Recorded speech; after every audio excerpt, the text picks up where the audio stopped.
What's a good high-quality therapist? Would you know one if you saw one? I've done a lot of videos on bad therapy and bad therapists, but today I'd like to turn the tables a little and talk about how you identify a good therapist. And I promise I'm not going to be lame and say that a good therapist is someone who's just like me, even though I think I count. I'm Dr. Stephen Reidbord. If you like what I'm doing here, please like this video and subscribe to More Than Meds. Many of the videos and the things that I write take aim at dumbed-down therapy, therapy light, practices that really shouldn't be called therapy at all. Advocacy, hand-holding, validation that feels good in the moment. None of that leads to lasting change. And lasting change is the whole point of psychotherapy. Here's a recent video I did on that. But once we dismiss the obvious bad examples, we're left with a large number of different kinds of therapy that are fundamentally good. They're serious, they're not dumbed down. Cognitive therapies like CBT, cognitive therapies that combine some mindfulness like DBT or ACT, psychodynamic therapy like I practice, therapy that derives historically from psychoanalysis, existential humanistic therapy, and so on. When advocates of these different schools criticize each other online, and believe me, they definitely do, they always cite examples of bonehead maneuvers done by therapists of the other school. Depth psychotherapists like me slam CBT therapists for ignoring transference or unconscious resistance that we psychodynamic therapists pay close attention to. We kind of think of them, the CBT therapists, as superficial. Conversely, CBT therapists slam psychoanalysts and psychodynamic therapists for being content to see clients for years on end without there being any change. It's a pretty convenient arrangement if all you want is a steady income and you can exploit the patient's dependency. The obvious rebuttal to all these criticisms is that they're all anecdotes. We all have to admit that our own school of therapy can be done really badly. Even that it often is done really badly. Because yes, there are CBT therapists out there who treat it like a cookbook. It's like paint by the numbers. They're very rigid in their protocols. And yes, there are depth therapists, psychodynamic therapists, who are lazy or obtuse or fuzzy-headed. But there are also good therapists in each of these schools, and it's not really fair to slam a whole school of therapy based on the worst examples, the worst people in that field. So what are the qualities of good, effective therapists that go across all different schools of psychotherapy? First, good therapists know about and respect forms of therapy that they don't practice themselves. If you're a potential client and you're meeting with a new therapist and they kind of wrinkle their nose or cringe when you mention a different school of therapy that you've had or you're interested in, that's a warning sign. They're being closed-minded and prejudiced. Every mainstream kind of therapy helps some people. The question is whether it's best for you. Here's a video I did on matching the client to a particular kind of therapy. Closely connected is knowing your limitations. You're a good man, Lieutenant. A good man always knows his limitations. A good therapist should be perfectly willing to refer you to another kind of therapy if they feel it would be better for you. That's having humility and not being a money-grubbing jerk. If I walked into a store or a dentist's office or a gas station or any other kind of service provider and they didn't have the product or the service that I was looking for, that I needed, I would hope that they would refer me to someplace that had that.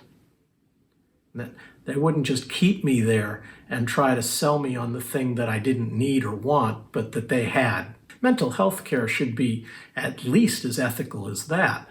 Second, therapy is not one size fits all. A good therapist is flexible. Whether the therapy is more protocol driven or more free form, every client is an individual. A therapist who can't adjust things even a little is putting their theory or their technique above the needs of the individual patient, the person who's coming for help. There's a lot of talk in this field about empathy, and I did a video on that. I talk about that there. But empathy doesn't mean very much unless it's expressed in action. A good therapist meets their client halfway, or more than halfway, by empathizing where they're coming from. Third, can you trust this person? Can you form a therapeutic alliance with them? That's our technical term for being able to work together. You have to go with your gut on the trust issue. Sometimes you'll meet with a therapist that seems to have an agenda, or they're out to make a point, maybe a political point, like all your problems are due to the patriarchy. Or they have a pet theory and they'll insist on it. Your problem is your Oedipal complex, no ifs, ands, or buts. A good therapist gives you the feeling that you're more important than their theory, that they care about how you see it, that you're on the same team, that you're pulling in the same direction. That's what the therapeutic alliance is about. Now, some styles of therapy are more interactive, more like a normal conversation, and others, other styles of therapy, the therapist is more reserved, giving you a lot more space to reflect on your own thoughts and feelings in the session. But either way, a therapist has to be there, has to be present, has to be 100% attuned and listening to you. And that means taking concrete steps to avoid distractions, not to answer the phone, not to be distracted by electronic devices, not to interject their own stories because they like to hear themselves talk. And closely related to trust is ethics. An ethical therapist won't make you uncomfortable by confusing the relationship, making it feel like something other than a professional relationship with clear boundaries. They won't steer you into doing anything inside or outside of the therapy that makes you feel uncomfortable, that feels wrong. And a good therapist won't even make you wonder about any of this because they won't do anything that even comes close to something that's ethically questionable. Fourth, good therapists have emotional self-regulation and self-awareness. In psychodynamic therapy, we call this countertransference, and we actually use it as one of our tools in therapy. But even in therapy that's not psychodynamic or psychoanalytic, it's really important for the therapist to be calm, to be grounded, to have a kind of emotional stability.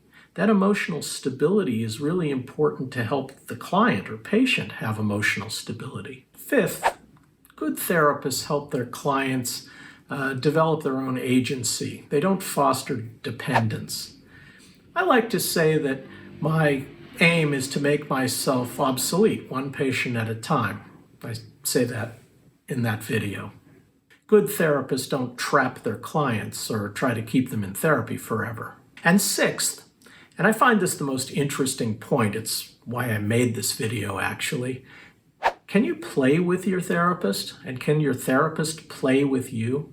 Now this is a little tricky because play is not all fun and games. It can be serious business. But there needs to be a feeling that you can play together with ideas and feelings and new perspectives. A playful feeling lets you bounce things off each other, ideas and concepts and so forth. At one level, this isn't unique to therapy. I've had the experience, I'm sure you have too, of playful interactions with salespeople and service providers of various sorts and just people in everyday life. We're social creatures by nature. It's how we relate to each other in playful ways, maybe even especially when it's serious business. If you think about it, a lot of big business deals are done at the golf course or over dinner. Combining the serious business with play is part of what helps it work. A little playfulness helps even serious things happen. Now, We therapists can't play golf or go out to dinner with our clients, but good therapists find ways to discuss issues, even deep, serious, somber, difficult issues with their clients, and at the same time foster a sense of being able to play with what's being discussed. They maintain a safe space for both parties to play with each other. The psychoanalyst Donald Winnicott had a lot to say. He wrote a lot about the importance of play in psychotherapy. That therapy is not just about learning things, what I like to call tips, tools, and strategies. And it's not even really about learning things about yourself, having a kind of intellectual understanding or insight. It's about being in a creative, engaged interaction with another person. It's about being able to focus on the serious, in-your-face problem in life, while at the same time recognizing that you're in a kind of play space, a kind of laboratory that isn't quite reality. This all depends on having a safe container, a therapy session with a therapist where you can let yourself be vulnerable. Now, some people have called this state having an observing ego. That is, you can be full of feelings in the moment and also at the same time being able to see yourself having those feelings, to observe yourself in that state. Winnicott himself talked about this in terms of a fragile, temporary condition that sort of lies between reality and fantasy. It takes a good therapist to set the stage for this, to create the conditions that allow this kind of crucial, serious play to take place. Okay, enough with all this toxic positivity about good therapists. For more about bad therapists and bad therapy, yes, I have a playlist. And I would suggest you take a look at the first video in that playlist, which is right there. Please subscribe, and I'll see you next time. Bye.